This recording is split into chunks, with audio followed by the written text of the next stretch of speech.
Want to catch a live comedy pop-up show? March 7th will be at Malo in Silver Lake. That lineup includes Matt Fultron, Kate Quigley, Brody Stevens, and more. And also, March 10th, Comedy Pop-Up returns to the Rec Room in Huntington Beach. Ben Glebe, Jack Knight, Kate Willett, and Sean G are on that show. For more information for tickets, please visit comedypopup.la.com or follow us on social media at Comedy Pop-Up. All right, let's start the show. Hey, what's up, party people? This is comedian Ron G. Welcome to another episode of the Comedy Pop-Up Podcast. Today, we got a great show, man. I got some heavy hitters in the house, man. I'm very excited they're here.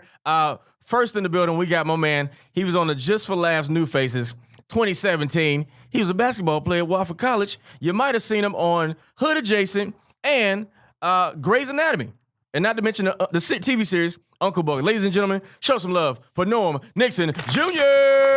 Hey, what up, bro? That was the best intro I might have ever had, dog. That's what we doing, man. I got you, bro. You do. He just lit up when it went green light. That's what we do, man. Ron G just. I plan on being an old man like that, be in my chair, and then they call me to the stage, and then get up out of the chair. Like, hey, that's what we doing. That's what we doing. Hey, so check it out. I have the pleasure, not even gonna lie, one of my favorite comedians in the game, man. Glad he started coming back to LA, hanging out, kicking it. So check it out. Detroit legend, Comedy After Dark, Bad Boys of Comedy, 47 seasons of Comic View, and he was a personal writer. 37 seasons. And he's a personal writer for Diddy when Diddy hosted the MTV Award, VMAs. Ladies and gentlemen, show some love for Howie Bell. Thank you very much, sir. I appreciate it. And Paul is on point with the claps today, man. Thank you, sir. Can you do it? Give yourself a round of applause, sir. Yeah, man. Nothing better than manufactured laughs. I know, right? I like he bite his lip when he pressed the button, too. Like he got really trying, okay, let's see.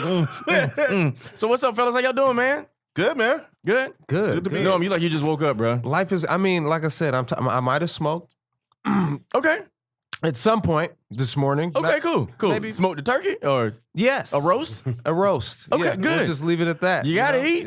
Yeah, I ate. So You I'm gotta good, eat. I'm good. No, but yeah, man, pilot season, middle pilot season. Good, man. It's a lot going on, like you said. Just like you're on hold because you're the GOAT. I will be the GOAT. Give me 2 weeks. I always tell people, give me 2 weeks. It's about to happen, man. Us not on hold people. We're just out here, Bro, I just every day, this twice is a what day. we do, man. It take time, man. So, what you gonna say? No, well, what I was going to say didn't matter. It was insignificant. You sure? I was getting ready to talk about this cup of ice I had to walk 3 blocks to get, but that's okay.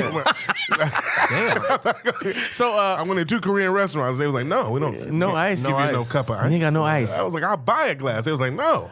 Hey, I want some ice. I feel sorry for your mother. Amazing. Like, what? Right. You feel sorry for my mama? That's how I felt just now. I really felt violated. I said, okay, I'm going to save this. Yeah, the older generation, they kind of look at us sideways. They don't know what to do with us. They're like, oh, he has on gold chain. I don't know.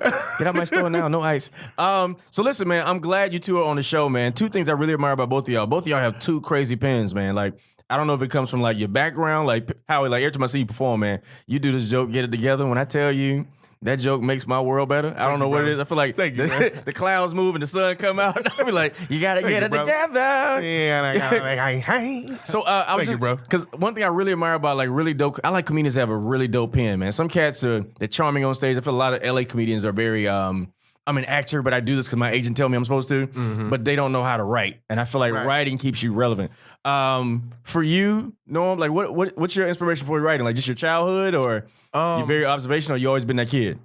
I've always been kind of a class clown type of dude. Yeah. And I watched other people who I grew up with kind of dive into comedy. And I always knew that they were that type of dude. Like Damon Wayans Jr.'s always been he's like animal. that. You know what I'm saying? He's But I've been with him chaperoning while he took my sister on a date to the movies. That is that's hilarious. how long Hilarious. I've known Damon Wayans Jr. Like I was in elementary school. Like you're not about to get no smoochies off up in here, bro. Right. But Why the window foggy? Can I come back in? Yeah. What's going on? Hell no. No, but so I knew he was always like that. I felt like I was like that, and I after basketball, I kind of wanted to get into entertainment, and I was like, comedy seems like the step for me, and something I felt like I was good at. It seemed like a logical decision, so I just try to write from my perspective. Feel like I have a lot of unique life experience. You know what I'm saying? So, which is really dope. And Howie, one thing I admire about you too, man, like a lot of OGs in comedy, man, they don't write new material. You know what I'm saying? But for you, I can hear your joke. It's almost like classics, like blowing the dust off of Lionel Richie. I'm like, And it's still, I still gotta remix those and make them new, and add new tags, and how do you do that? How do you keep it relevant, man? I keep, because in comedy you can become irrelevant in like 6 months. I heard a comedian do a Mike Tyson joke. Not lying. He did a Mike Tyson and a Michael Jackson joke in the same set, and he had on wide leg dress pants. He fell off. That hurt him. It was a little bit more. It was a strong tumble. That's what it was. Yeah. And I was watching him like, you got you can't do checkerboards on your suit. See, you can't. It's dated material is different from a good joke. Yeah. You know what I'm saying? Yeah. Dated material is, you know what I'm saying? Yeah. But if you got a good bit or a good premise, you can always remix it. You can always add to it. Yeah. Richard Pryor did it all the time. He had Mudbone, and he had, other things that he brought back. He had callbacks, man. Yeah. But they weren't like callbacks within the set. They were callbacks within his catalog of comedy. And what do you feel is the You understand what I'm saying? So to me, that's more important. You know what I'm saying? If I can have callbacks. That's like Frankie Beverly before I let go. Yeah. I don't want to hear no new stuff. You better put before I let go on. Right. It's family reunion. That's what we doing. It's crazy because I try to get away from I got a bit about my grandmother I do and wipe the dish rag, take the dish rag, wipe the mustard off. So it's a classic joke, but I swear to God, I cannot go a place without somebody telling me to do that. So what I did was, I said, let me just make new granny shits. And I grew up with granny. I mean, we go to some more different, you know what I'm saying? Talk about my cousin Quam, getting smacked, other stuff. So I did start compounding. That's what I started doing. To make the jokes, you know what I'm saying, stay relevant. Yeah, absolutely. I feel like when you go see somebody live, it's all good. It's fair game. Like for you to do something from, your classic, whatever. But if you drop a new special or something, you gotta do. It's like, it's like, I totally agree with you. You said when you drop a special, what? Well, I'm saying like if you're about to try to drop an hour, gotta come with a new. Oh yeah, you gotta. It's like, hey, knock it off now. Yeah, absolutely. But people do it. We've seen this happen. I've seen it happen. It's like, hey. And if you like, I think it's okay to repeat a joke if you like. It's got to be revamped. A piece of it, right? But it's a bigger, like you expanded on it. Because sometimes I've been working on certain jokes. Like if you see me perform twice, I never do the joke the exact same way. I'm always adding to it and building on it because it's all new until I do my special. Yeah, exactly. You know what I'm saying? I've seen people like start on the joke, do a piece of it, and then do another special, and then they expanded on what they talked about the first time, which is really dope. But sometimes the civilians don't know. Here's a unique situation too. Like certain comedians like myself, I've done a bunch of TV, but I've never had a special. Yeah. Ever. A 30-minute or hour. You know overdue, what I'm saying? Man. Well overdue. So now I got 15 years of television of 6-minute sets. Yeah. That I have now, in doing live performance and traveling over the years, have now morphed into something different. You know what I'm saying? So now I'm probably in a lucky situation to where when I do a special, I can you sound like me. I've bring some of those. You know what I'm saying? Even though I had clips, Bad Boys of Comedy or Robert Towns and stuff, and a little stuff, Jamie Foxx and stuff. But I could. Now, you know what I'm saying? It's different. You know what I'm saying? Plus, they've morphed into something else. So I'm a little unique, but I totally agree with you, though. A comic that's been a little more overexposed than I have. You know what I'm saying? They got to come new every single time you do something on TV. Yeah, you have to. Yeah, I'm pretty blessed, man. I'm shooting a Comedy Central. Doing a new album. I'm shooting a Comedy Central special in the next in the month. Thank you. Paul, can I get a button? You over there tweeting? You were trying to set something up. He's trying to tweet man. those What you doing, man? Over here texting. We're talking about my hopes and dreams. You farting around tweeting. Right. That's what we doing? Taking selfies. No, but I'm very blessed, man. Though, man. Thank you, bro. But just like you said, man, I've never shot a special before. I've done a lot of cool stuff on TV. Got tons of 5-minute sets, but people ain't never seen me get down. And I'm pretty excited about this one because I get a chance to expand. Like even when I did Who's Got Jokes, man, which shout out to Ralph Farquhar, man. He was one of Ricky for creating Who's Got Jokes. But when I did that show, I burned up probably 3 4-minute sets, and then if I would have won, I had to do a 30-minute special. Right. Which I did not have in my pocket at the time. Right. Like I was like 7 years in, I was probably like 5 years in the game. Good you didn't. Right. It was a blessing that I didn't win, but most people thought I won. Yeah. I didn't, man. But I'm very grateful, like you said, to not have shot a special yet. Because sometimes when I don't know. I just feel like God is very perfect with his timing. Absolutely, and when he give you what man. you're supposed to have, when you're supposed to have it, like you're ready. That's right. Because I would not have been ready, and it would have been embarrassing. And people like, yo, man, you ran out of gas about halfway through that 30-minute special. That would have been uncomfortable. And then you start talking to the audience. It's like, man, this is special. He doing crowd work on a special? This special ain't special. Special ed. Right, What's exactly. happening right now? Ladies in the house, ladies. Hey, clap if you got a belly button. How long y'all been together? You got a belly button. Clap. Where the innies at? Where the outies? Clap if you love your mama. Start snapping on the camera guy. Hey, look at him. Look at him with the black on. What you doing, man? Them cheap headphones on. What you doing?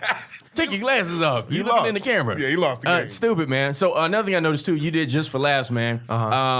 Which is in Montreal. Yeah. What was it like performing in another country? Did everything translate?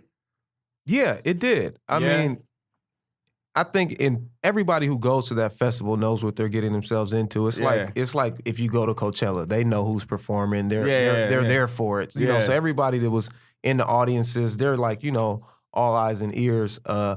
What kind of sucked for one of my shows was I was in the second group of new faces the first night. Mm-hmm. So it started at like 7:00. Yeah. And I was the last person on the second show. So, and my show started at 9. So it was people who had been sitting there since 7. Man. Oh, yeah. Watching people do 7-minute sets. Right, and I was literally the last person. So people had left a little bit in front of the auditorium. But when we went to Catacombs, because you know they let you do 2 rounds or whatever, we went to Catacombs. That was cool because I was like 4th in the first show. So which is dope, was man. live that night. But it was cool, man. Montreal was dope, man. Dope. You know, pop over to old Montreal, go get some food. It was cool over there. But Funny, I shot a special for Kevin Hart, the LOL Network. I shot a special for that, and I was laughing because I was trying to do some material. I did a joke about slavery.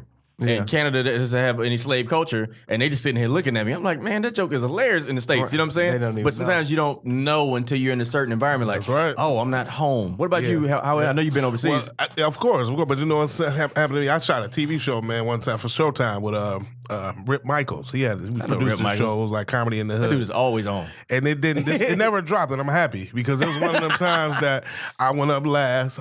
Man, they had been sitting through like That's 20 tough, man. comedians, dog, and I was A production hour is a long time. Man, I was literally the last comedian. if you're not sure, Half the audience had walked. So it was weird, and I still had to like do this for the camera, man.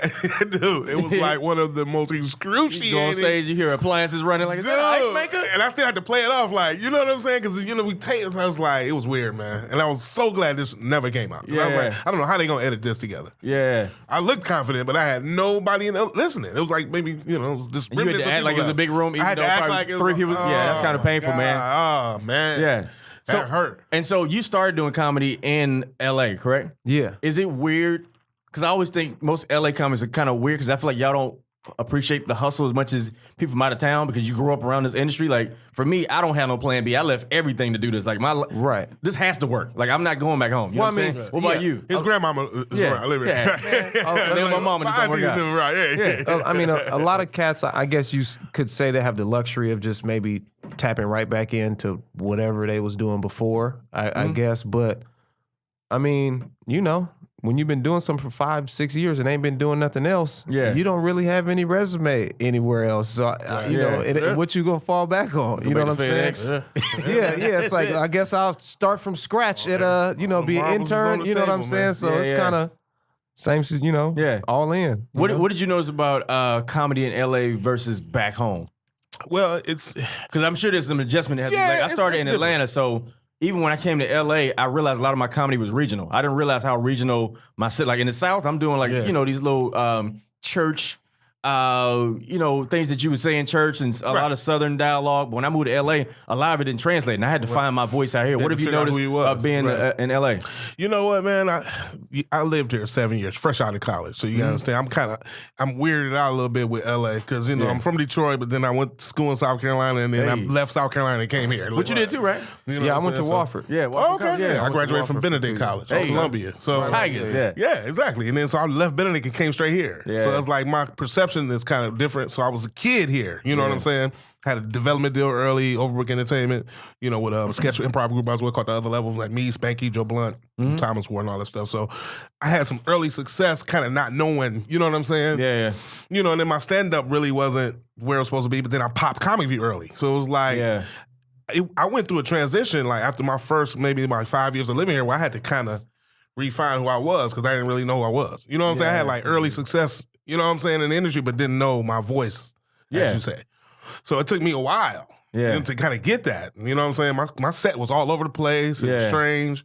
You know what I'm saying? So Yeah, absolutely. So from back east and back Midwest, people are more structured. They know what they do. They got their beginning, their middle, their end. Yeah. You know what I'm saying? Yeah. Whereas here, people are kind of more like, it's my point of view. I'm gonna talk, and I'm like you said, I'm gonna be.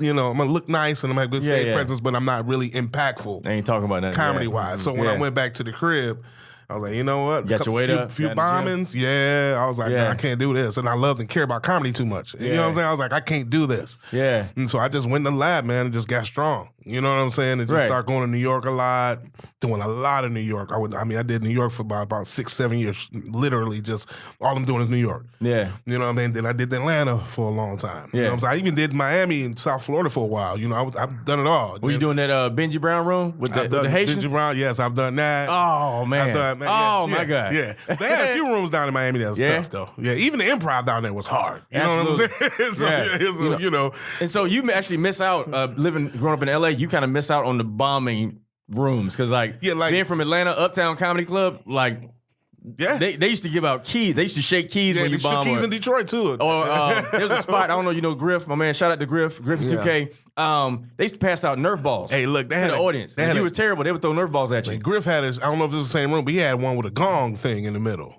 I heard about it. It was like a gong thing on the table. I heard about it. Yeah. And then if you don't do good, you know what I'm saying? They'll gong you. But really the comedians that are showcased are supposed to do an amateur session at the end and you gong them. So I didn't I didn't do very well. Right. So now I'm sitting on the panel and they're like, you bet not gong nobody. They was like, you bet not gong nobody. you barely made it to the table. It was like, so those type of rooms that give you your thick skin because it's so weird, diverse. It's like, you can't kill me, I'm already dead. I'm dead. Let's be honest. There's a lot of people, no disrespect to them, who are doing comedy who have no business being comedians. That's really the truth. I mean, when you go up, that's why people be like, oh, bombing is bombing. It's like, well, let's be honest. 68% of us aren't supposed to be out here doing this, and that's making traffic bad. That's really right, though. That's really what happens. If we were to just pick any of the main comedy clubs right now in LA and sit in the main room for 2 shows in a row. Oh my God. It would be excruciating. It would be some horrible shit going down. Yeah. Horrible. Any day of the week. And I got an open comedy mind, so I'd be sitting there like, okay, come on, man. And look, I'm rooting for the comedians. I'm damn near a nerd. So honestly, the first thing I did, so it was it was tough, but it was kind of cool. It was Mike Epps kind of threw me on the road with him doing the West Coast. So it was a lot of cities that I wasn't really accustomed to. I had to Google demographics and shit. We up in Salt Lake. Is the Mormons is in this bitch over here, or and then doing the college circuit. Yeah, absolutely. That shit's really weird too, because before you're popping, I've done North Dakota State, Montana. Yep. You know what I'm saying? So but I'm damn near a nerd, like I said. So I really will go Google the population, the demographics, what they got going, what industries. Did you do those nooner shows where people come for free pizza? No, in the cafeteria. I ain't hit that. Look, I haven't got one of them shady ones, but I had a student unions downstairs and you in a little hall upstairs. They got some chairs set up. Them college shows be sad as hell, nigga. I did one in the hallway. Yeah, they forgot to reserve a room. And so it was like, hey, this is all we got right here. Out here. It was 6 students. And then as I'm performing in front of 6 students in the hallway, professor came out, she was like, shh, I'm teaching the class. I'm like, it's already embarrassing. I was like, man, can I get my check, please? Let me get this check and get out of here. Student government be in charge of organizing all that shit. I've done some good college shows, though, man. No, some of them are great. Some of them are some of the best shows you'll ever see. I feel like the great ones are like HBCUs. I haven't done an HBCU show. I'm doing Iowa you. I went to Southern University, too. So I seen Lil Duval come down there and tear it up in the mini dome with 11,000 people in there. Yeah, of course. The HBCUs, because HBCUs, they put their comedy show with Homecoming. That's right. Of course. These white schools is just so rich. Just on a Tuesday, February 17th. I like how all black people have the same generic white people voice. So what's going on? Just bagels. Kiss my dog in the mouth. Honestly, I usually put a little lisp on mine, hey, yeah. Stop it, Tanner. Yeah. Listen. Rebecca. But all that things that we're talking about and all these performances and all these different places and all these different venues just give you the skin to come here. I absolutely agree, man. You know what I'm feel saying? like And be every show able is to necessary, battle and bro. deal with being broken because you can believe in yourself. You know what I'm saying? I absolutely agree, man. I believe it's absolutely like for me bombing. Like I started at Uptown Comedy Club. The bomb was okay. When they told me to kill myself, that was a whole nother thing. So somebody telling you to kill yourself, and then you go to LA, people actually spend $20 on a Tuesday, $20 for parking, and $60 on drinks. I'm like, you can't kill me. Like you don't know what I've been through. You know what I'm saying? That's right. And then I always tell, especially young black comics, man, perform for people that don't look like you. You know what I'm saying? Because it's one thing to perform for your people, and it's great to have a blue set and do that. But if you're trying to get on TV, you gotta learn how to clean it up. Let's just be honest. When you're doing your job, I'm sorry, man. I mean, when you developing your material, make material that everybody is gonna relate to. Stop writing jokes for what I'm saying. That's only workable on Normandy and Western. You know what I'm saying? You need the number streets. Make your jokes universal. Just talk about stuff everybody do as human beings. Can go make people piss on themselves at chocolate sundaes. Nothing will happen after that. If you go to some weird random white room set up by whoever and Adam Sandler's manager is in that bitch and something else, and you go do a set that translates, like you said, that really hits home to them, and they're like, oh yeah, I see him in this. Boy, you'll be in a movie, you'll have a new agent, Never know. all of that. You could go crush All Deaf in front of Russell Simmons. I done seen niggas do it. Yeah. You could go destroy God bless you. Good night. in front of Russell. He go right in the middle, looking at you, killing it. Yeah. All right, good night. Go home now. Go home, nigga. That's it. Right. That's it, buddy. Russ be like, thanks for coming out. God Thanks bless you. for Good night. coming out. Yeah, he walk out with his little entourage. That's it. Yeah. Look, the comedy show I did, the two that probably did the most for my career, one was at the Nerd Melt. Heard about it. Yeah. That's Tone Bell, right? Tone Bell show? No. He probably was doing a night in there. Okay, all right. But it's a comic book store in the back of there, but gang, that's where I picked up agents and shit like that. And then I did another one at Cantor's Deli. Mm-hmm. They do a room at Cantor's. Huh? At Cantor's, on the side. Right. And literally, I love it. 3 Arts was in there, CAA, WME, like all the agencies, all the major management companies were in there. Brillstein, it was just like, That's so cool. at a deli. Yeah. That's where they That's go. where they That's where they go. Because that demographic, like you said, if you perform for them people that don't look like you, that's how you get somewhere. Because if you can do that, they know that translates. Absolutely. And check it out, man. If you're listening right now, you're listening to Comedy Pop-Up Podcast, hosted by comedian Ron G. In the building, we got my man Nixon Jr. and my boy Howie Bell, and we talking about the journey of comedy, man. One thing I really admire about Seinfeld, he had a DVD called Comedian where he threw his whole hour away and started a new one. And he said something that really stuck to me. He said, professionals, amateurs work on the things they're good at. Professionals work on the things they're not good at. You know what I'm saying? And I feel like as a professional, you got to work on your craft because people always like, man, you're a clean comedian. I don't know how you do it. I can't do that. And I'm like, well, if you want to make this money, you need to know, at least know how to work clean. Like push yourself to work clean, and like even traveling. I feel like I always say traveling, especially to kids, like traveling is the cure for ignorance. When you travel all over the world, you learn about cultures and things like that. Like when I travel, I learn how Southern I am, how black I am, how African American I am, like all these things you do, man. Or how smart you are. Or how smart you are, absolutely. You really underestimate yourself until you travel. You're like, you know what? I know more than them. Right. You know what I'm saying? And that boosts your self-esteem. Absolutely. As other things can lower your self-esteem. You know what I'm saying? There are things that can make you feel better too. But people don't want to talk about that. You know what I'm saying? The things that make you feel better. You can travel and get somewhere and really feel like you're elite. Right. You just got to recognize it. And you get somewhere and realize you're at the bottom of the totem pole. You just got to recognize where you are. You know what I'm saying? Absolutely. You don't know you're special. Like, because LA is such a unique place where people here, like comedians here, do some of the darkest material. Like, they're doing abortion jokes and some of the darkest jokes. And when they go to like the Midwest and the South and bomb, and they headliners out here. Yeah, them jokes but don't translate. back home, they don't translate. So you got to travel and find out what your voice is. They're doing that quirky, super bad humor. You know what I'm saying? That shit is aggressive. When I was auditioning for Just for Laughs, it was one girl came up there and I was laughing and some other people were too, but it was the craziest shit I ever seen, dude. I sick, I don't know her name. She was like, I have anxiety. This is what I do for my anxiety. She ripped a piece of page out of a book, put it in her mouth, started chewing it up. She was like, and then I wash it down with some Campbell soup. And she opened some Campbell soup and drank the Campbell soup. And she was like, and then I like to mix it up with a little dog food. And she pulled out dog food on stage and just like puts up and just ate it. This is a comedy set? This was the end. This was her finale, bro. Like This is the punchline. this was the grand finale. Like, all right, like thank you guys. She ate it, and I was just like, but I just say that to say like they're really like you said, it's dark, it's different. man. You'll see anything. Like, I was dying The though. crowd Try that in Chicago. The five of us who was dying, that's I say it in that to say Chicago. that. No, the crowd did not love it per se, Okay. but more people laughed here than like you than said. would be If in she another was at the town. gong room or wherever the fuck ever. Man, they would have been like, ugh. She got booed in the parking lot. What's wrong with you? They would have like been saying all kind of stuff. What's wrong with you?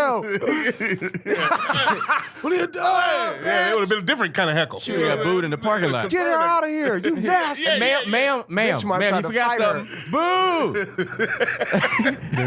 One nigga would have tried to hit. But you know, there is still some uniqueness to that being here. You know, it teaches you how to stretch, you know, how to be outside, think outside the box. You know what I'm saying? And how to be a little more creative than you wouldn't normally be. So it's still, you know, you gotta take the good with the bad, man. Everywhere you go, you know what I'm saying? And also, you have to leave LA to actually get a set because you know LA, you're doing a hot 7 to 10 minutes. Oh man, And in order to get It's that tough. past that time, you got to because have to when be I first somewhere did, else. I did Who's Got Jokes. I think I had to do my first time headlining, I had to do an hour, and I did 7 4-minute sets, and I had to figure out how to string them together. That's why when you hear my set, it's all like it's in story form. You know what I'm saying? Right. But I didn't know. Like if you never get a chance to get outside the city, then you know gonna have you're that doing these much time. hot No, 7 it's a minutes. different skill set. Every single like longer show I did locally, I put together. You know what I'm saying? Anytime I did 30 or 45 or whatever, and the only time I did an hour for real was at a school in Florida. Right. You know, because Yeah. like you said, you're not just about to grab no hour in town. Right. It's not going down, bro. Like Working on the special. Yeah, you 7 minutes at a time. Especially Yeah. when you didn't have a head start. You know, starting off as a young comic in one of these miscellaneous cities and just kind of working from ground zero Yeah. all the way. It's gonna be hard to develop that hour. Them comics have an hour. You know what I'm saying? They got shit to talk about. You know what I mean? Because they've been through ground zero to where they are. I mean, they self-made comedians. You know what I'm saying? Yeah. And then the comedy just in those other cities, LA's really not a live performance It's city. not. That's the truth. I It's mean, not. if you talk What about What do you mean when you say that? If you talk It's about not. music, He's right. plays, you know, musicals, comedy, this is not a live performance city. This is a production city. You know what I'm saying? New York is a live performance there city. you go. You know, in LA, it's hard to find a good comedy show at midnight. Yeah. You know what I'm saying? In other cities, Well, New that's York not. is- it's Probably normal. Detroit too. Yeah, you know what I'm saying? You know, a cat will do that. In LA, the best show gonna be at 9 p.m. Yeah. You know what I'm Maybe saying? 7. Yeah, The sun's still out. 7:45. Yeah. You know, Show's over by 9. Yeah, Chappelle's gonna be on at 8:20. Like, you know, that's. But yes, it's not a live performance city. You know, so that's why So our it's hard to comedy is gain weird. to get the well, people are doing. Get your muscles up. Yeah. You know what I'm saying? If you're like I said, if you're trying to be a theater actor, it's not the fucking spot. Nah. LA? Where Absolutely are not. you? Where You are you going to wasting develop? everybody's time. Bro, Absolutely. unless you're just fire and you're going to be a part of Hamilton when it comes to town or whatever else, it ain't. We don't have no theater district for real. I mean, we got the little shit downtown. Yeah. We got a Disney NoHo, Hall, a Disney Lankershim. Hall. No, I'm talking about that big ass one where they. I got you, yeah. Yeah, you know what I'm talking about. But most of the theater shows, like at Lancashire, at a 20-seat theater, you're doing 47 shows. Right. If you're really trying to just book a play out here, you know, Yeah. the Playhouse in Pasadena is legit. Yeah. They have some out there, but like, you know, LA's not a live performance city. I agree, man. And so, Howie, did you play sports at all? I did. What'd you play? I was actually on the swim team in middle school. And Shut up. Are you serious? Yeah, real talk. And This dude done live, man. You done did so much cool stuff. I used to be a gladiator and a fisherman, and then I played some golf for some time in college. Man. I wasn't the best, but I was good. That's You know dope, what I'm man. saying? Because I always, and I know you played basketball. I feel like playing sports somewhere or another translate to comedy. Like when I got booed at Uptown, they told me to kill myself. I played football. I wanted people like, I went to work. I'm gonna work on my game. bro, like, cause I played football and I got knocked out before. too. And when you play them hitting drills, and I got knocked out one time. I was like, yo, this does not feel good. Walking back to that locker room, everybody tough, laughing man. at you. I'm I trying said, to this ain't tell gonna you. happen again. So when I Yeah. got booed, I'm like, a light came on. I said, this will never happen again. You know what I'm saying? Right. But I feel like sports plays into that. You know how to mentally go to another level. I treat it Yeah. like a Sports game. taught bro. you that. that turn up gear. I treat shows like a game. Yeah. I eat like a pregame meal. I don't, I go get Chick-fil-A? in my They zone. used to give us Chick-fil-A before the game. Hell no. That's what they would try to give you. But if you never played sports or never really did anything organized that pushed you don't know how to do how that. to focus. Yeah, you don't know how to do that bounce back. Yeah, right. That bounce back is everything. That's It'll life. crush you. You'll do it one That's bounce. life, man. That's right. I'll say this too. That's right. The best thing that playing sports prepared me for comedy-wise is when you get that adrenaline in your stomach. Yeah. Because it's the same, like during a jump ball or in a game, everybody's nervous. Before you start running around, Kobe Bryant, Michael Jordan, until you bang into somebody, hit a shot, do something. Yeah. But that's adrenaline, and you realize that's just excitement. So before, as a young comic, like, when you have that little feeling, I could be like, that's just excitement. Yeah, I'm gonna turn that into focus. It's supposed to happen. This is what happens. This is part of the game. So I think that was something that sports really taught me, is like how to just be mentally tough and not be not be shaken. I had two things really prepare me. One was sports, and the other was doing colleges, man. Like doing colleges, you doing an hour in front of people who don't care about you, they don't know about and you, young and too. all they don't have life experience. Studying in the back, Right? You got a calculator out while you trying to do overly intelligent too. They Bro, like, and when I tell you, you don't get no intro, you don't get no feature, you don't get no like it's just warm up comic. You just go. It's just you. And for me, it made me so resilient. I stopped caring. So when I came back to LA after doing an hour in front of like college kids, like bro, I was a monster. I'm like, you can't stop me. Well, and then that's right. Then time becomes nothing because you're like, damn, you get used to doing beyond an hour. You know what I'm saying? I was doing an hour and a half. They're like, Ron, because look, when I hit that hour, I ain't gonna lie, I was like, what I'm not about to do is be the nigga that's under. I was like, if anything, they gonna be lighting me and trying to get me. Hey, it's been an hour, because I didn't want to be the nigga who did 48 and then be up there swinging my mic cord. Hey, dance contest. Hey, hit it, DJ. Ain't no DJ? Nothing? Okay, cool. All right. Stand-up comedy hard, man. Yeah. Like literally, it's the not hardest easy profession in the world. do. There's no class. It's not really a class for you. It's a self-paced class. And the lazier you are, the less emotionally intelligent you are. Like, it's gonna be hard and painful. It's gonna be a long road. Yep. People always ask me, like, what I gotta do to get in comedy? I'm like, man, go to career day. You gotta be built for it, bro. Right. Let's be honest. There's very few comedians who just like you said, just write so good that they just wrote their way through the funny. You gotta have that stage presence. You gotta know how to connect with people. You know what I'm saying? Like, that just is in you, or it's and not. you gotta be ready for at any given time to do something. You maybe go out and not expect to go up, and then be, hey man, I need you to go up. Yeah. Hey, you can't sit there and be like, oh shit, I wasn't prepared. Listen. Hey, I remember. So that's another aspect of the game. You know I what I'm saying? remember when I first started, it was some times where I was like, listen, I'm not even trying to get up there right now. Like, I don't even have that in the bag right now. Like, or like, Don't come to the comedy club. Or like early, What are you doing there? early when I came to like do some shows, and you're used to, like you said, hitting the 7, this, that, and the other. And nigga be like, oh yeah, you got 15. And you be like, okay.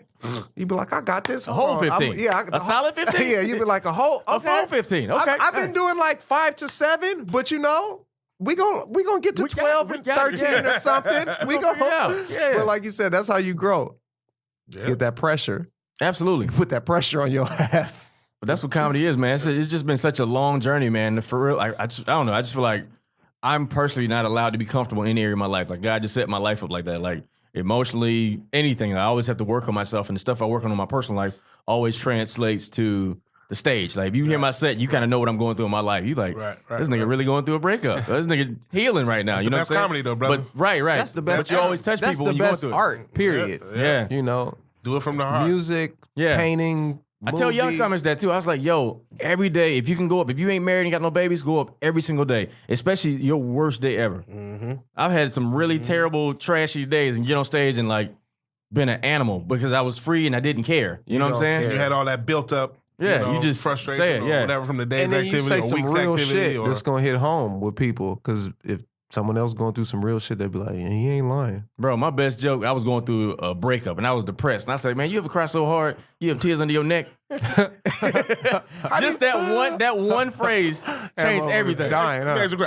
How do you tell other talking about, speaking of too many comedians in the game, how do you tell another comedian that come to you be like, hey man, so how was that? And they really not very good, and you consistently see them not be good, and they always asking for your critique. How do you genuinely tell them? Most terrible comedians want you to critique them. I don't like that. Like, people send me DVDs all the time, like, hey man, check this out. Let me know what you think. And I'm like, how do you tell them to stop? You just never tell them to stop? Respond.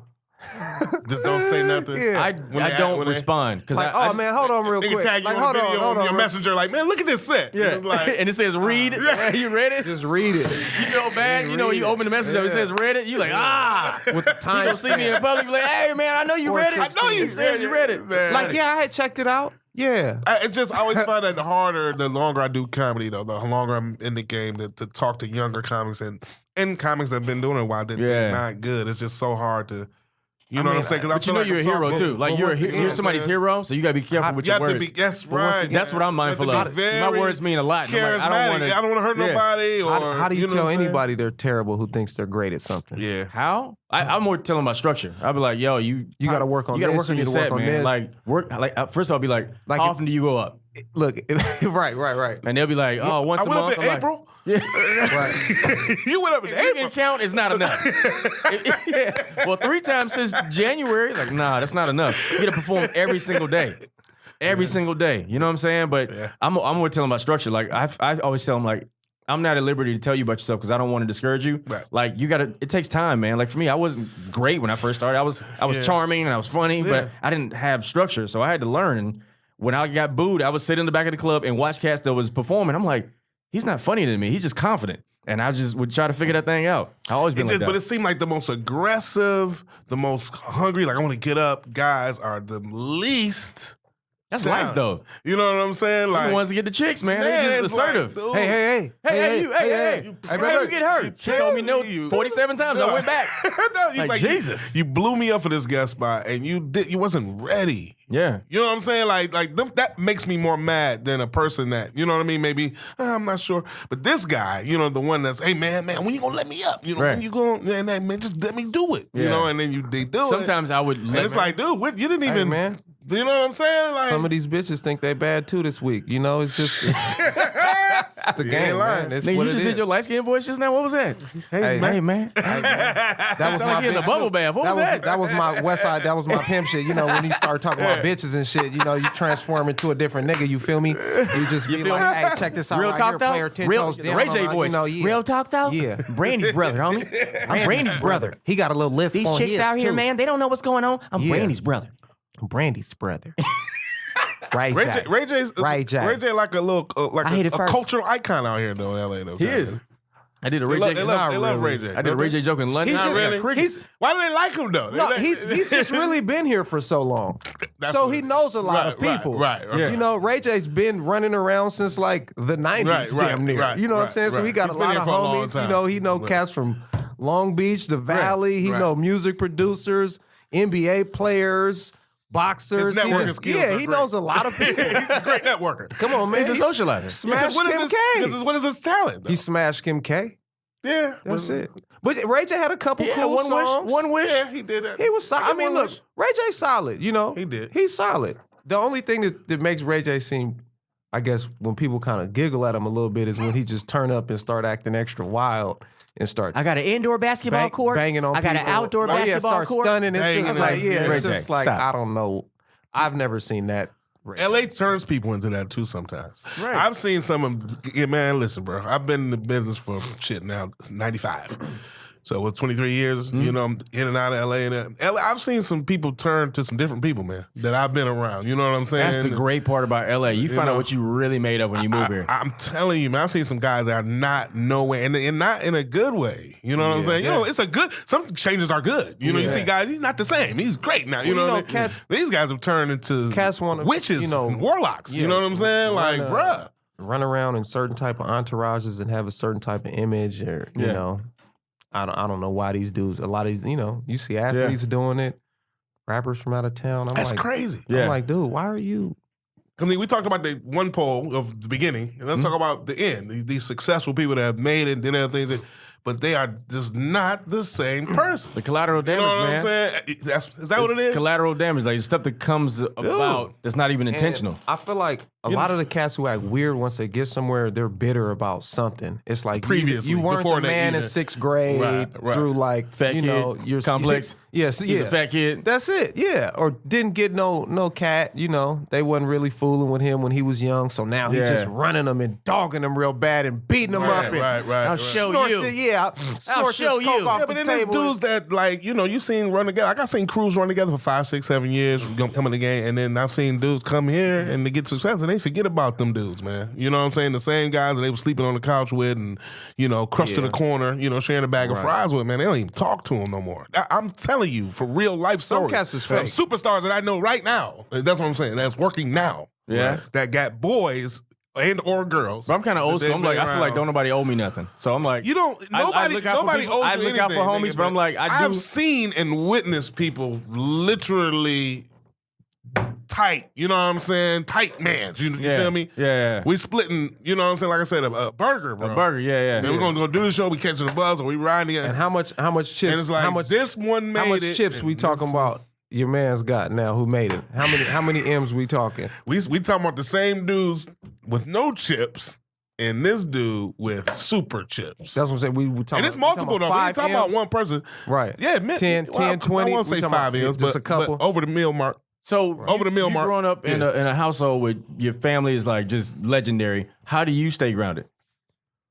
My house, I mean, aside from it being big, was pretty normal. Yeah. My parents are, they're not tabloid, style of people. Yeah. Until my dad started doing the post game show, like when I was in college and stuff, like it wasn't running around at Staples Center and all that too much, so my dad's homies and, like I said, my house was pretty normal. Yeah. Like Kareem Abdul-Jabbar coming over is not normal. Yeah. That'll happen from time to time. But It's like my uncle. You're like, what? That's your uncle. Right.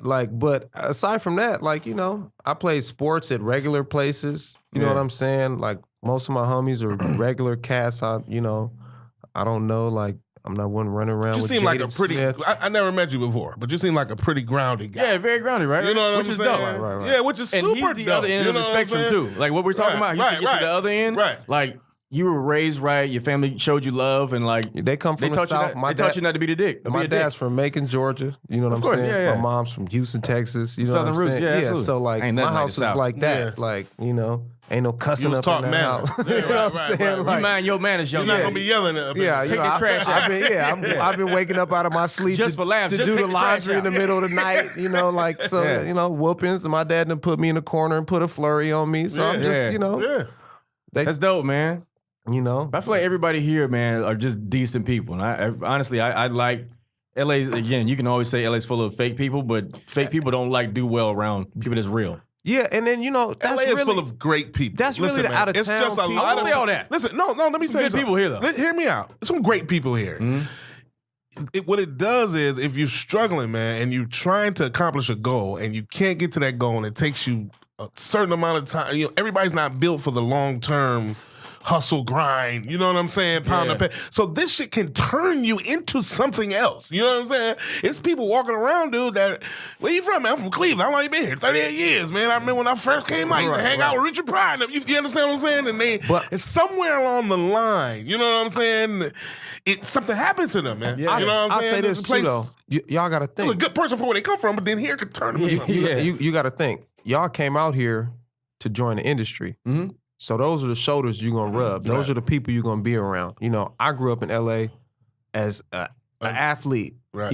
So I got homies who played at every single school, like cats I grew up with, normal, grounded, regular people. When you come out here and you're working in the industry, you're gonna meet some shitty ass people, dog. Those are the fakest people you'll Not meet. around And, locals. It'd be like if Lonzo Ball's gonna know a lot of basketball niggas. Yeah. His LA experience is all basketball. That's Someone true. who come out here, and lives in West Hollywood and maybe is into a certain lifestyle, they might be in a real sweet LA. If you're in the porn industry, all you're around is porn. Yeah, you're gonna be in the valley. You're gonna be in the valley, like nigga, they are out here in LA Where you gonna fucking. do that? We You're said gonna be that at the same time. you're We in the gonna be valley, hey, nigga. like man, they be out here fucking, like not on that Hollywood Hill, but that Right. deep hill. No, seriously. The Glendale Hill. They be fucking. You on them associated with balconies. all, Yeah, poor yeah, people. yeah. So You know what I'm saying? You going to porn parties. Because we do have everything. Yeah, absolutely. It's niggas out here with farms, snowboarding community, thugs, weird white rock and roll community, hippies, like downtown. That's a whole sketchy thing. But the difference is, I feel like there's no standard for normal out here. I could be wrong, but like back home is a standard for normal. If you crazy, everybody know you crazy. Your pastor call you crazy. Oh, they crazy. Leave them alone. Yeah. In L.A., well, it's a lot of crazy people out here. But the crazier you are, like the more successful you are. So there's no standard for normal. Like again, like so things that I think consider. But once again, the things I consider decent. My bad. Back home are not decent out here, and that's across the board because it bleeds over to the regular people too. Because you grew up again seeing these lights like it's normal. But like I feel like any city where you don't have to go to college to become successful, it gets tainted a little bit because you don't know what normal is. Like Atlanta becoming that. Like Atlanta used to be some different levels of life that you don't get a chance. A big city with people that went to HBCUs and they come to make a better life for themselves. But you got hip hop, you got reality shows. You got Instagram now, and all these people in the club, and everybody got an ego. You know what I'm saying? Everybody got an ego, and it's just a different ecosystem. And LA is a part of that. You know what I'm saying? It's just different, but it's not bad because there's bad people wherever you go. You know what I'm saying? And there's good people wherever you go too. But I still think, again, when you grow up in a city where you don't have to go to college and to be succgrew, it taints what normal is. So then you miss a couple of steps. This is what I say. So along the way, where I grew up in LA, I grew up on the West Side in Santa Monica. Yeah. So that world of Los Angeles has nothing to do with any of this Hollywood shit, except for the rich people who happen to own houses in the Palisades and in Brentwood. Yeah. If you go hang out in Venice, you go hang out in the marina, even if you go to a lot of places in Malibu, it'll be some real regular chill type of thing. If you go hang out in Culver City, but absolutely, if you go to the All Def Comedy Show on Wednesday, and then go to whatever club is supposed to be where the game and them niggas is. You only gonna see those type of people. That's exactly what you gonna get. But that's why I'm like, dude, I know some people who only hang out in like Echo Park, Silver Lake downtown. They on some straight dive bar weirdo shit. I know some people who only hang out like Ventura in the Valley. Yeah, that's what they like. They like Mad Bull Tavern and all of that shit. Yeah. Putting on my Birks and going to the bar. Laurel Tavern and shit. Some want to keep it hood and go to the GS and the Savoy and you know, but it's about your tour guide. Yeah. And since I've been exposed to so much out here, absolutely, I've seen it all. Like I've seen the bougiest white world, the bougie black world, the hood black world, the Asian community, Valley, like I said. So it's like I said, I've really gone to Agora Hills and watched niggas who are real equestrians. Yeah, riding horses. Like, what is this life y'all living up here? Or you go up in where's them hills up by like like Tarzana. Yeah. Niggas got like a whole mountain home with garden. It's like, what is this shit y'all doing over this Narnia? Like, I didn't even know this was here. It'd be like, I've never seen this. But but it's dope to see all that, man. Because again, from the South, it's a family city. Everybody talk about getting married. Like generation out here, ain't lying. All the nobody talk about nobody talk about getting married out here. Like it's not even normal. That's to get married out here. People judge you if you say you want to get married. Or people judge you if you married. You married. Don't touch me. You got married, man. Go ahead, bro. You get the married disease. Hey, most of my friends that are married, I met in college in the South. Of course. Yeah. South Carolina, different traditions. Louisiana. That's how Southern dudes talking about hanging out with my old lady, man. Like, go kick it with my old lady out here. But New York is like this, just like a twin, Twin City, LA, New York. You know what I'm saying? They kind of the same places. You know, you don't really have to go to college to be successful. You can just find your path and do it. Yeah, niggas sell avocados in the millionaire. They selling avocados at a bodega. Like, nigga, that's all you do? That's it. You know what I'm saying? When I was in school. Shipping to 31 countries. You know what I'm saying? When I was in school in Louisiana, there was this girl who tried to she was faking. She was like, I think I might be pregnant. I had to again. We not about to do this. Move in an apartment together and start life at 20 and 21 like these other fools in this class is doing. So I want you to just understand. First of all, you're not pregnant. Second of all, that yes, you will be a baby mama because that's what we do in LA. Motherfuckers be babies, mamas. Right. If you think about that's what it be. You just gonna have a fucking baby by me and then drop it off over here and I'm finna drop it off by you and that's what it's gonna be. Because that's what we do. That's what we do out here. No matrimony. We ain't doing all that get married junior year shit, bitch. The porn industry is here. It's no marriage here. And then y'all got West Coast has got pimp culture too. You know what I'm saying? Back home we don't have that. It do. Detroit has it, that's but it's still different. It's still different. I like Milwaukee or like right. But like West Coast, Too Short, all the pimp culture, like y'all got that here. So again, you're a kid and not having family environment, that's a real way of life out here. Man, Now listen, In the South, it ain't happening. You Yeah, gotta like- go to church. You can like- be a pimp on Saturday, but you're coming to church on Sunday. coming to church You hear on me? Sunday. Right. a 15-year-old Los Angeles girl It's wild out here. is a totally different girl from a 15-year-old girl in Charlotte, North Carolina. It's wild. Absolutely. Those are two different Boy, girls. that's man. a perfect city to You pick. know what I'm saying? Charlotte. Yeah. Two different people. You But know y'all go through a lot more too. Like growing up, generational gang life.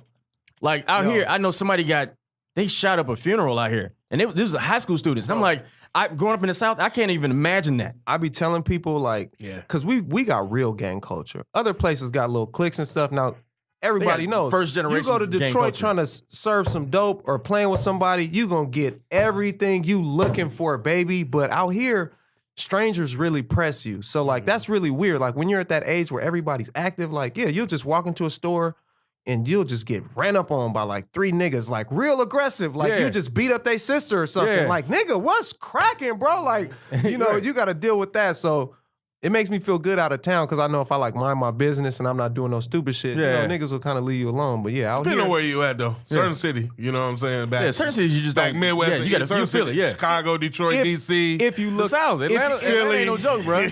No, but look, 'cause- some of them cities, it's just no, like that. you'll get it, but Worse like- than that. But I'll tell you like this. All right, so like if you look at somewhere in LA, like 1 square mile will be this gang. They don't get along with the gang right here. Right. Got on-site beef with the gang right here, and on-site beef with the gang right here. Right, now right, in right. in another city, all of these niggas might know each other, and they don't like some niggas that live all the way over here. Yeah, it's You neighborhood. know what I'm saying? So when it's that close proximity, But they're let me say, paranoid. But in Detroit, with that circle, that first circle, all them scared of each other. right. So it ain't like they gotta go. You know what I'm saying? Right. Like here, let me give you an example. Like here, I feel comfortable walking down the street at night, daytime. Of course, anytime. yeah. I'm talking about in the hood, Inglewood, South Central. I don't. Well, what's the hood Never to you, too? feel 'Cause then that's always questionable too. Because people, Well, I lived out here. I lived on 4th Ave off Jefferson between Arlington and Crenshaw. Yeah, That's so the that- hood. yeah, no, you know what I'm that- saying? but look- I lived on Adams and Western. That's But the now hood. look, you know what I'm saying? Little different from Watts, though. Now, Yeah. see, Little different see, from look, Watts. now that's what I'm about to say. Now they gang banging over there, and it's active. You could get your full issue. Right. They serving dope doing that. But yeah, you get on Not that that I'm saying 105. LA is a joke, not at all. I just want you, but I just feel coming from a city like No. Detroit, I feel more comfortable No, but I'm saying like that. walking than in Detroit. But I'm like I saying- feel like a nigga would literally kill me in Detroit if I'm walking down the wrong street. That- Here they might bang on me, but I So- might be able to get away. So look, like You he know what I'm said, saying? like the area he talking about, like Crenshaw, that's where most people like, cause that's like our And it's normal borderline- black community. It's borderline gentrified too. Yeah, borderline. yeah. Crenshaw, that's the hood. Like I said, they banging. But if you get off Wilmington and Imperial, Yeah. you Oh, get yeah. over Yeah, there, I'll be over there, too. off Alameda. I was just over there yesterday. Yeah, you gotta I was take in a- Gardena yesterday. Gardena active too. So but I'm saying, if you out I east, know about it. that 12 block walk ain't gonna be as you gonna be a little. You Bro, know, my homie live in the hood, and I didn't know it was like I forgot the street where all the prostitutes at. By USC over there. It's one long street. Figueroa. Figueroa, Yeah, bro. I'm leaving. I'm at the light, and this girl looked at my soul, and I'm like, my window was cracked. She was like, "Hey, you looking for somebody?" I said, "No, I'm good." And I was like, she looked me in my soul, and I was like, I started blushing. I was legit blushing. She made you blush. But you forget. Yeah, I'm like LA, because we live in a certain side of town. You live, right. you know, I'm in Hollywood and stuff. I don't think about that. And then you like, Yeah. wow. And she was young, and I'm like, Nah, what is man, going on? LA is real, bro. You can No, get it ain't nobody everywhere. taking the that moral. away That's from- the moral you know of what the I'm story. saying? You Right. can get your issue. Right. Oh man, without a Everywhere. problem. Yeah, not saying Kansas City, Yeah. Dallas, nigga, In you can get America. smashed in Seattle. United The White States. House, Yeah. nigga. Yeah. You can get it. Hey, niggas You hear me? around the corner in DC will shoot your ass up right At there. Pennsylvania in front of a Avenue, federal you can get building, it. nigga. No Niggas problem. ain't playing with nobody. So let's bring this back to center, man. Let's go. If you're listening right now, comedian Ron G, we got my man Norm Nixon Jr. and Howie Bell talking about comedy, Ray J, prostitution, and it's happening. Come on. And banging in these All the streets. things Come you take on. to the But state. basically, all Boom. we talk about, man, when you travel, you learn a lot about yourself. You Learn learn a about lot. life, man, and it's necessary to travel to find out yourself. Travel. This whole life is a journey and a traveling situation, man. For you two, learn about comedy, man. What do you like most about comedy? Like, what keeps you like going? Like, yo, I got to do this. Because I know, like, I feel like how you one of those few cats that like can reinvent yourself and still be relevant. You know what I'm saying? I know some cats, they had a good run Right, during right. Comedy View, Right. and that's it. Yeah. Like they had a real good run. They sell real But estate like now. for you, Yeah. watching you go to Chocolate Sundays and kill the way you do, you know what I'm saying? Like Thank you, brother. Most people, like, if they ain't a real comedy fan, they don't really know you. But the fact you can still go on that stage and crush, what keeps you motivated? What keeps you like the laughter? Yeah, period, point blank, man. That feeling of getting that laughter, bro. It's drugs, man. Because you got a special kind of laugh that every comedian don't get. They don't experience in their whole entire career. I want it so bad. That's dope, man. If they not screaming at me, bro, I be feeling like I bombed. You know what I'm saying? Like I need the screams. I need about 4 of those during my set. You know what I'm saying? And then I feel good. I'm like, all right, I got my fix. Yeah. But that keeps me going though, man. Purely the money. Definitely doesn't. You know what I'm saying? Because it's up and down. I mean, I may have a good month. They have a horrible couple months. You know what I'm saying? They have a good month and they have a horrible 3 months. So that's not the money. Yeah. It's definitely the performance. So what's the dream? Satisfaction. What's the dream? Well, I want to do TV, man, long term. I mean, that's what I want to do. That's really why I'm working my way back here, man. Glad you're back out. You know You what gotta I'm stay saying? out here. And I know I can do it. You know what I'm saying? I got the chops to do it, the skill set. You know what I'm saying? So it's just a matter of somebody believing in me, man. That's ready to make this money. Absolutely. You know what I'm saying? What about you, that's it. It's definitely like he said, you get that feeling, just and I'm I'm an opinionated person. I kind of enjoy putting together my set and writing the little jokes or like making something. So I enjoy like the puzzle part of it. Or you do something and you didn't like it quite. Yeah. You get to go tweak it a little bit, then get to bring it back up. So surgery. It's you get to do that little surgery aspect. And then for me, because I play sports, I was a regular dude the whole time. So comedy is and was my way into entertainment as a whole, to become a writer, to become an actor, to become a producer, executive producer, or a director, or I do music, a few other things too, like I DJ. So I'm like a full-fledged multi-hyphen, and I be doing all kind of stuff. So dope. Is it hard to stay focused doing all that stuff? It can be, but it's also cool because there's something for you to do every single day. It's damn near needed though now. Like in the way you kind of got to have They're gonna about 3 or ask you 4 to. skill sets, man. They're gonna ask you to be honest. You know what I'm saying? So it's nothing but a benefit for him to be able to do all those things. I looked at your resume. You had dancing and frat. What you said? Frat? Yeah, fraternity stepping. Come on, you know what I'm saying? I got to put that on there, or you won't know. You'll get to an audition. Singing, you don't really want it. I put singing on there too on my resume too. Yeah, all those things that you might say, hey, sing something. Hit him with the Get It Together. It's something. I might do a gospel song. I might do anything. Come on. In an audition, depending on what you're asking for. You know. And I know he watching. And I know. His eye be on the sparrow like a mug. You know what I'm saying? 'Cause I'm gonna bust that. You know, you need that? Wiki. And I know. I'm telling you, man. Like, we didn't even ask you Can to you sing. dance? Yes. Just making sure I can dance. I mean, be the best dancer, but I can't dance. But, and it's so funny, man, just having all 3 of us here, man. I realize we all are different generations of comedy. Like, when Howie performed, like, basically you do a comic view or a late night show, like your career changes. With me, kind of like the same thing, but I'm on the tail end of the social media thing when it first started. And then you are all social media generation. So like, but I don't even do the social media thing. I know you don't. I don't but I'm do saying you're skits, still. But yeah, I'm in that part age of group. the generation demographic where if you don't, like you said, you got to be multifaceted, and if you don't do that, you can get left behind and not be relevant just because there's one thing not. Especially the cats in my generation. Yeah. It's so many of us getting left behind because they just refuse to do social media stuff. So it's like, okay, bro, it's going to come back to the good old days, man. Or they don't evolve. They don't. The saddest thing is when you see an old comic sounding old. Like your timing is old. That delivery, like you just look old. 90s comic view transition. It's crazy out here, man. Crazy out here, man. It's wild out here, boy. Yeah, I feel like it's wild out here, man. Beverly Hills Cop or some shit. You look old, nigga. Fuck, you used to be fired. Nothing more depressing than watching an older comedian that you used to like not do good. But you know what? That kind of hurts your feelings. You know what I'm saying? That comes from not really.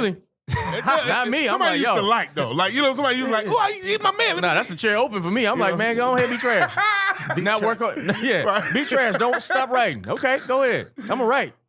Get you out of the way. That's the slide that becomes open. It's happening, man, because you can feel the climate change. Oh, it is, man. Hollywood changes every day. It's like fashion. Tell me every about day, it. Tell me about something you wore 2 weeks ago ain't cool no more. You know what I'm saying? Look, and then if you want to be, if you're an older dude and you are that great, then you should be able to evolve and continue to keep up, man. the kids. The kids should think you're funny. They should think you're funny. Kanye West is older. Yeah. The kids was going nuts when Pablo dropped. I was DJing. Them little white kids was, hey, man, you got play the whole Pablo album. I'm like, relax. Right. That grown-ass, old-ass man got these 14-year-olds about to go nuts. They wasn't drinking or smoking. Right. He got dad body now, too. It's called staying relevant. Right. That means you're... But evolving, man. Yeah. And you create from scratch, too. Like, as long as...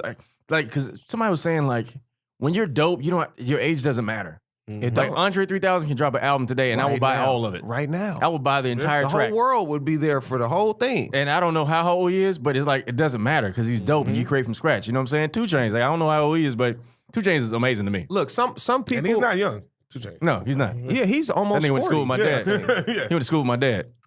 I'm lying. I don't know. I was about to be like, what? It was believable. I was about to be like, really? I don't know, but I think he's dope, man. Was he in the 7th when your grad was in the 12th? No, but still, he's evolved. Like him, if he is 40 or almost 40, the fact he's still relevant. He's a different 2 Chainz than when he was when he first came. Bro, and I still think he's dope. Like, but again, he is. Knowing the art of creating from scratch and staying relevant, I think it's just a dope. It's another part of comedy, like learning how to perform tired. Yep. Most cats don't know. You doing the weekend shows, you done did an hour, and it's 8 o'clock, and you got 2 more shows.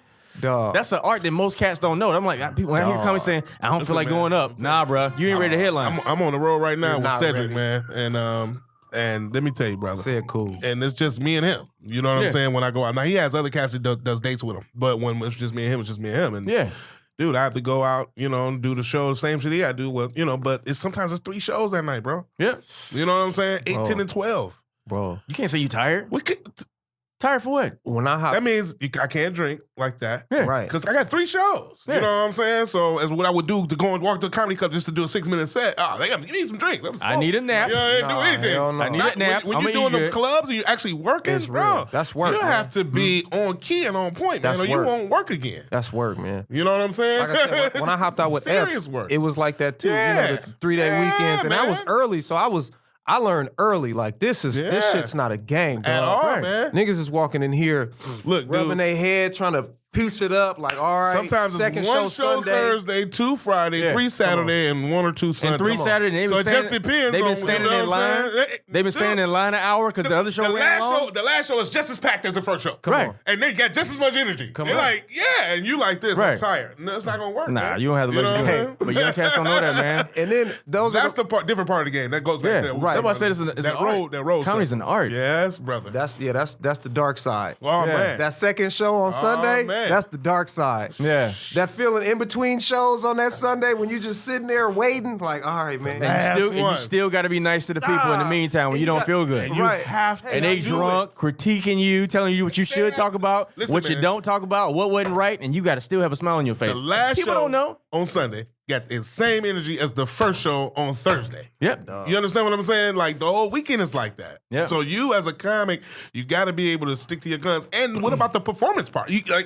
Your actual performance. You know what I'm saying? We talking about being up and being upbeat. What about your bits and translating to this different city you at? You know what I'm saying? You're in Indianapolis now. Yeah. You was just in Oakland or you was in Atlanta. Now it's different. Like he said, you gotta go do the research. Where you at? Where Who are you you dealing at? with? Who's in this You know what I'm saying? Like it's a lot to deal with. Comedy is not easy. I guess that's what the theme of this interview. Comedy is not easy, man. It's a tough business, bro. Right.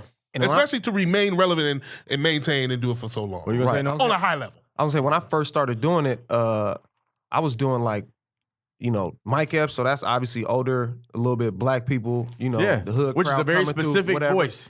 And I was doing a lot of shows with James Davis. Yeah, and doing yeah. So that's like those Totally extremes. That's 3 generations. So Two generations. you gotta have like complete different deliveries for jokes. Someone Slow down. Energy have to Right. be a little different. Right. They might not get certain dances in this room or, Instagram might not hit home. If you sit there and then you got to know, all right, Friday, that's going to be the 7 o'clock going to be the earlier, not as faded crowd. The turned up lit ratchets is coming to the 9:30 show 100%. The 7 o'clock show going to be square as hell. It's going to Couples be and- Bob and Dylan and Marjorie. They dress up to go and to the show. Jenna in the front. Yeah. That's right. They just going to be looking at you. They go to dinner and they come to the Yeah, show. yeah, That's yeah. the first show. Them rats gonna come through at 10. All them hoes in the tell back. Just got through blowing in the parking lot. Come on. Coming in, they ready. Yeah, niggas smell like Two weed. totally different crowds. Smell like weed in the line. Oh, and all man. that. Hey, so speaking of being multifaceted too, man, I feel like you have a really crazy pen. Like I just got this real good inclination that you're good at punch ups. Like you good at like giving people another angle in the set. How you had a chance to write for Diddy for the VMAs. What was that like being a writer? Because I know I was pretty blessed, man. I wrote on a show for CNN, won an Emmy. Really dope thing. But to see somebody, thank you, bro. But to see somebody perform something, my coworkers got Emmys, man. Thank you, bro. But to see somebody perform something that you wrote and watch the crowd respond is just as addictive as being on stage and getting a laugh. What was it like? I developed the sketch that I developed that actually made it to the air was it was at the time he was changing his name from P. Diddy to Diddy. And so it was like, I was like, you know what? I was like, I got something for that ass. You know what I'm saying? I was like, you know, you went through all these different changes. You know, you was going to be, you know, Condoleezza Diddy Rice. You know what I'm saying? Or you was gonna be Sean John Quincy Jones. You know what I'm saying? I was like, you went through all these different name changes, and I was taking this to the writers' room, and they was loving it. And I was with I was Diddy's one of his writers. Actually, it was me, Chris Spencer, Johnny Mac. Mitchell Marsh, Johnny Mac. Of course Johnny Mac was on the scene. Chris, you know Johnny Mac, and Mitch, not like that. I know Chris. Chris know me. And Mitch, I don't know if y'all know Mitch, but I know Mitch. Yeah. So and it was, and then you know, but Diddy hired me personally like, through his camp, but they were hired from like. Is that from doing Bad Boys? From doing Bad Boys, and then they were hired from out here. Let me sidebar real quick. Sorry, so let me just give me a second. Go ahead. Comedy's so dope, man. Sometimes the gig that you think would not be nothing can turn into be something that can change your life. I wound up doing a show. I'm gonna let you finish. I did a show for this huge music festival. Wasn't a lot of money. I'm like, man, I'll do it. It's local, pretty good money. I was like, I'll do it. The second day, the DJ forgot to come out. So I did like 30 minutes in front of this crowd. And I didn't want to give him 30 minutes. I'm like, y'all ain't paying me enough to give you a whole 30, but I'll do it. That Monday, I got a call from the showrunner from the CNN show, like, hey, man, dude, you killed it this weekend. We're looking for a writer for the show for CNN. Would you want to do it? And I'm like, Jesus. Well, you'll be a producer. You'll be a producer. And I'm like, how much? He told me, I'm like, let me think about it. Yes. Like, you know what I'm saying? Right. But the fact I said, and sometimes it's about, comedy's about being in position. Like you mentioned, being at these little small nerd melt shows, a show you might think nothing about. Being in position can change your life. Absolutely. The one show you say no to can change your life. And the fact that you were on Bad Boys, you can be like, man, I'm waiting on Def Jam. I'm not doing this. And then you wind up having on your resume, I wrote for the VMAs. Like, not a lot of comics can say that. You know what I'm saying? One of the very few comics to do both seasons. It was only 2 seasons. Yeah. You know what I'm saying? I was one of the very few. It was only a few that did both. And Willie Robo? And Willie Robo and a couple other guys. You know, but his mother, man, Diddy's mother, is really how I got into, got in with him. You know what I mean? Because she loved my show so much that, after the first season, she came up to me at backstage like, boy, you are so funny. Yeah. I was like, thank you so much. I didn't know who she was. Yeah. Short lady, glitzy and shit all sweet. I'm Rhinestone up. I'm Sean's mom. I was like, oh, word. The mom is the plug. The plug. You don't call him Diddy? Put him on now. Sean. I call him Sean. Right. I'm Sean's mom. And Sean John's mom. I got a call, when he wound up hosting, they brought me, you know what I'm saying? And she was there. She was at his house, with Star Island crib and all the writers out and shit. And, all the dances he was preparing, he had a sweet ass crib. It was around Hurricane Katrina time. That's how long it was. You know what I'm saying? But, all right. Yeah. It was crazy. But, she's the reason I got in. And he, basically, essentially wound up taking a liking to me, you know what I'm saying? After I kicked it with him, he was like, you're a cool dude. You're in Detroit, huh? Being cool goes a long way, look, boy. check this out. Now, this years ago, he came to Detroit with Diddy. With Biggie, Lil Kim, and they came with the Junior Mafia. That's what I'm trying to get out.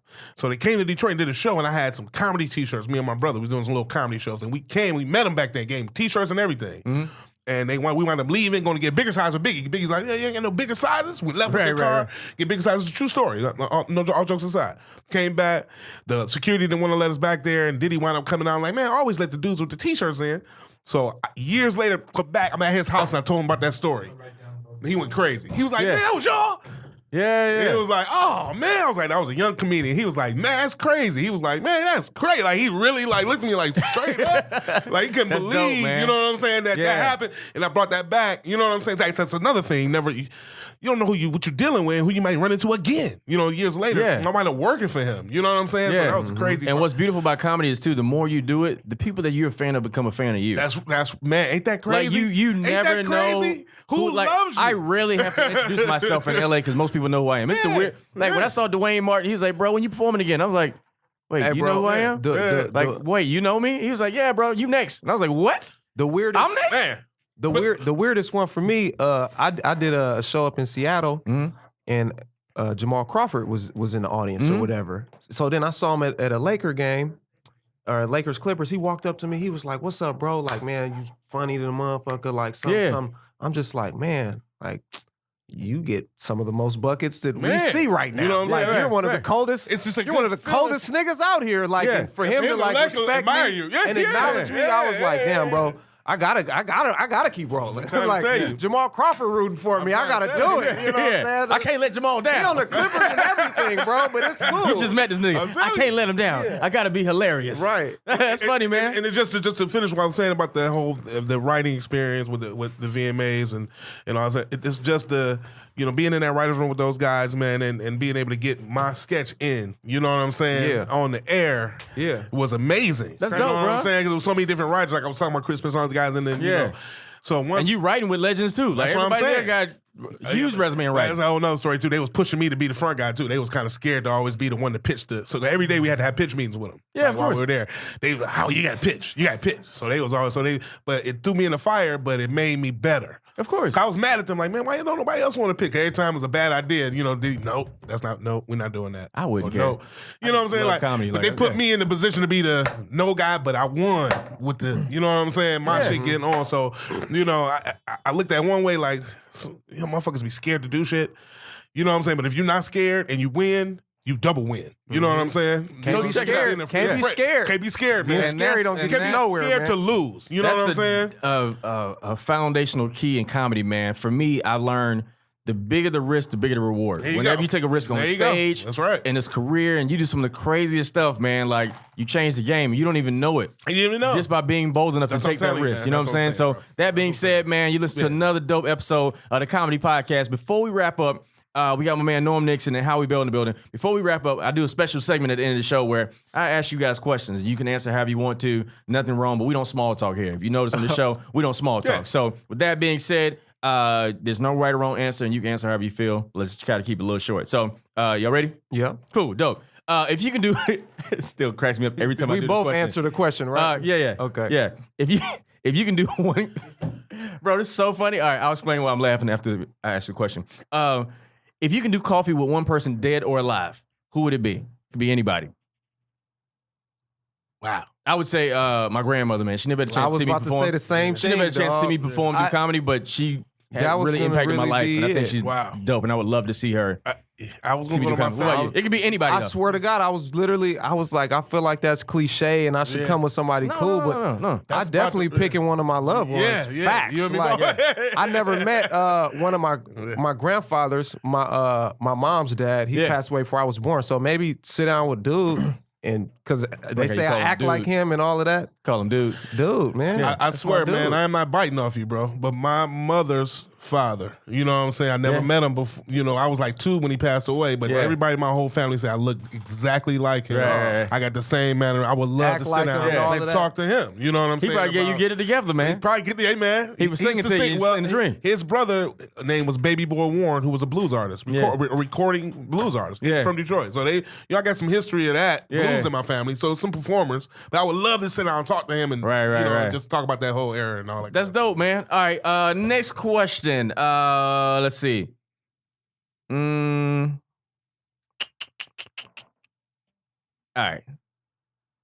right.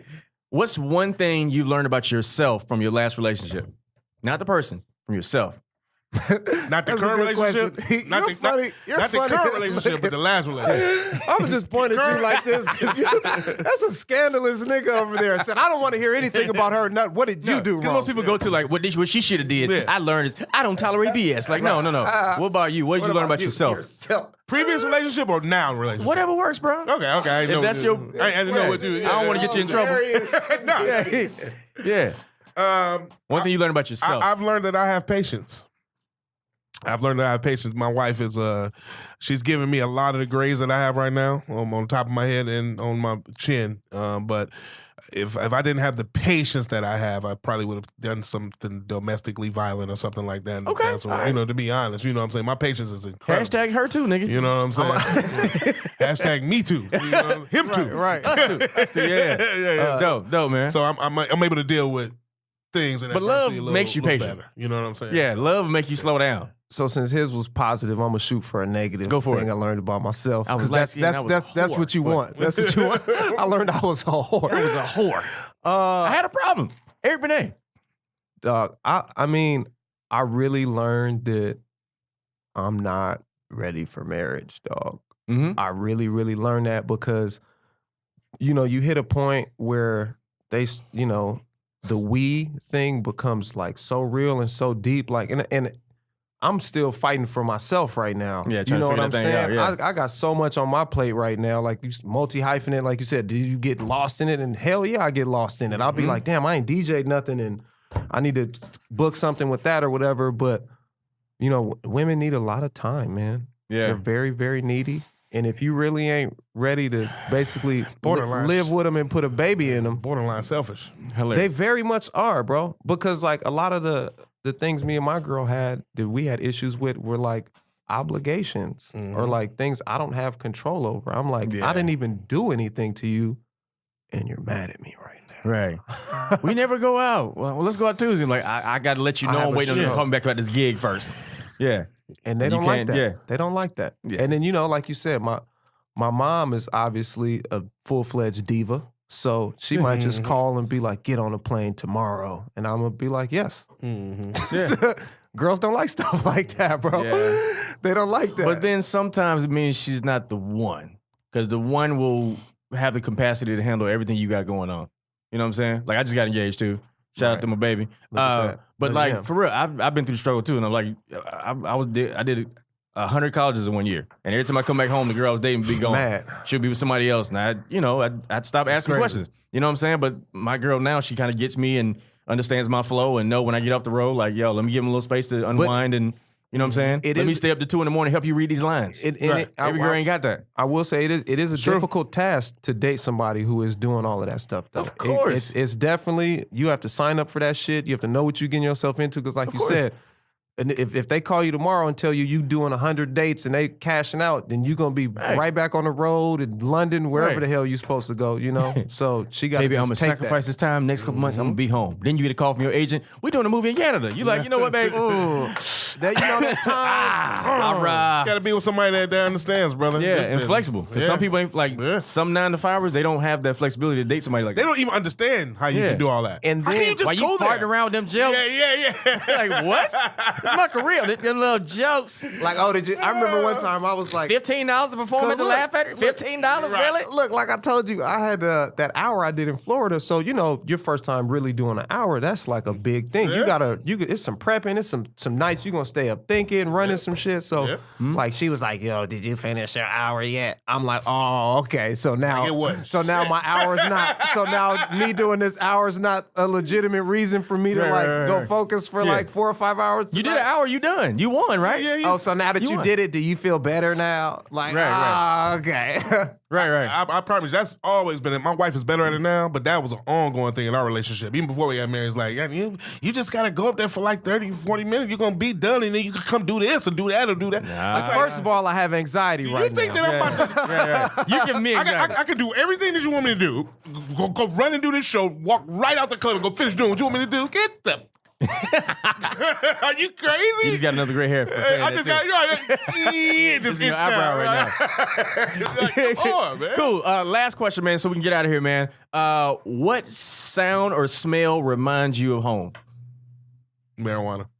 Okay. Like my city or Your home. like my Your home. house, your mama Like house. I'm about to say, I grew up- you Your know, mama that's house. I don't know. I grew up in a house with weed. I don't know if My you live at father home with your mama, but yeah, the home. I don't live in my mom's house. When I smell but- weed, I feel so home. I feel so comfortable. Wait, yeah. Weed. Yeah. It's home. Damn, Mixed dog. with a faint of fried chicken. That's tough. I don't Mine is barbecue. I go back home to the South, barbecue and pine saw. The smell of pine saw And my folks' house remind me I like was I'm about to say Fabuloso? either that wood, like the smell of that wood floor that's just been cleaned. That cedar smell. cedar. And then like Fabuloso? there's some with that Murray's on it. Fabuloso. That Murray's. That Murray's on it, make me. Well, I feel so good. Got that Murray's. Hey, that barbecue too, though. That will make you feel. You start smelling that barbecue, makes you feel. But barbecue more makes me think of summer. Yeah. As soon as I smell Or barbecue, fresh cut grass. Yeah. But you know what? yeah. And then I stayed close to the beach too, and they had like them overcast mornings with the fog, so you could kind of smell like, not like some Seashells? not like a deep ocean smell, but like a little like It's a nice, Like a you know, Glade something- plug-in yeah, ocean that's what I'm smell. like, Yeah, I that's can't a quite nice describe like the smell, but that smell. You just want to make it deep for no reason? Is that what it is? What? That was a deep answer. It was the truth, bro. Okay. You You said grew my up by the mama's beach. My house, bad. man. You grew up by the ocean. Sorry. Somebody just on the you had inside of me. Detroit was like, Sorry, bro. I grew up with the ocean. I'm sorry, bro. I grew up You know the smelling smell of the abandoned ocean, houses yeah. and burnt wood. If you'd have asked me what my grandma's house smelled like in Georgia, of I would say abandonment issues? the fucking paper mill. That's Yeah. what make Wow. it smell like. The Oh, paper yeah, mill. that's funny. That's a real nigga answer make right it. there. Funny. The paper mill. My house smelled like abandonment issues and struggle. He's grew up by the beach. His parents like each other. And you know the Right. grandma's houses be Right. smelling like African wood. Stupid. So listen, man. Thank you again for joining us for another episode of Comedy Pop-Up Podcast. Today in the studio, we had two awesome guests, Nixon Jr. and my boy, the amazing Howie Bell, man. Before we get out of here, is there any comedy advice you want to give a comic up and coming that's listening? Stay on stage if you're serious about it. If you're not, like you said, it's too many comedians. How often Leave is it alone. enough? Never enough. If Dope. you go up as many times as you think you can in that particular night or Okay. that week. Keep going. Stay true to yourself and make a set that's personal to you that only you can tell. So get all that dick and fart jokes. Those are cute, but get your, you I know. know vets that still Not in do high doodle school jokes. no more. That's cool. But unless you're just like the doo-doo specialist, you got to be the doo-doo They specialist. about to get me our own show around doodle on Netflix. And then look, the The doo-doo history of doodoo yeah, the, on Netflix. the doo-doo specialist usually doesn't get a special either. That's Right. true. You know? Right. That's true. I just did a comedy album. I want to drop that too, man. Bro. It's out I was going to iTunes. ask you what you got going on. Yeah, Okay. it dropped on iTunes. It actually debuted at number 6 on iTunes this past Friday. That's so dope, bro. Yeah, man. And what's the name of it? It's called "What Happened to the World." Hey, What Happened I'm to the in. World. So man, I'm in right Yeah, there. yeah. Right. What happened to the world? Because it's man. fucked up out here in these Yeah, it streets. is. Right. y'all. Sounds And like a sermon I or was able to something. get out a good point of view. You know what I'm saying? There's You started in there's Revelations? classics and stuff too. The book You of know what I mean? Revelations is what Yeah, happened to you the know, world. man, just Lovers of themselves. getting people to analyze the then and now. Dope, man. That's it, brother. You know what I'm saying? So Yeah. And pretty what's your happy handle? about that, man. What's your handle? Social media handle so you can contact you. Howie_Bell, HBZ Online, Howie Bell. You know, you reach me on all levels: Twitter, Instagram, Dope. Facebook. I'm at Everywhere. Thump Nixon, THUMP. Thump Nixon with a P. Thump Nixon. Thump's my nickname, man. Anything coming up we can look out for? DJ gig? You know- You painting? Doing some art? Just got a gallery? College shows and auditions is what's on the That's menu what's up. right now, That's man. what's up. So, you Dope. know. That's what's up. I got March 20. I don't know if anybody listened. Yes, absolutely. Yeah. March 23rd in Detroit with Cedric the Entertainer at the Soundboard at the Motor City Casino, and then March 24th at the Chicago Theater. Cedric the All Entertainer. right. That sounds awesome. So 2 good shows, y'all, coming up March. Appreciate y'all, All right, brothers, Thump man. Nixon. And so I'm your host, Ron G, man. If you don't mind, please follow me, Comedian Ron G, Comedian RONG. Not sure when this is going to be released, but March 2nd, March 2nd? March 2nd, I will be Okay. headlining at Flappers Comedy Club, 8 o'clock, 10 o'clock show. Hey, now. Flappers Comedy Club. Flappers. Please follow us.